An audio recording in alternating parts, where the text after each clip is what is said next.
Here at Healthy Soul, we make every single bar by hand, no machines or automation. And not that that's a bad thing, but we take a lot of pride in the fact that the bar you order and use was touched by a human that cares about your health. You'll see the imperfections on the bars, either from slicing or handling. It doesn't get more authentic than that. The Healthy Soul standard is 100% natural and organic ingredients, top down. Our tallow is rendered in Central Florida from the fat of grass-fed cattle. These cows are humanely raised and are from various small farms across the country.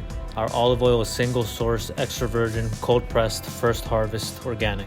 Our unrefined coconut oil is also organic and sustainably sourced. For fragrance, we don't cheap out by using synthetic ingredients, but instead use natural essential oils from flowers, plants, and roots. We think it's worth every dollar when you consider how safe essential oils are compared to synthetic fragrances.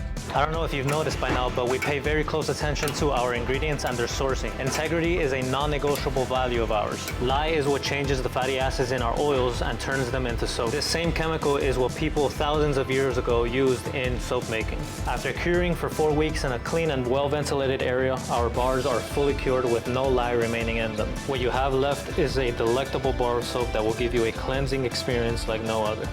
Hormone healthy, good for you skincare, made with ingredients you can eat.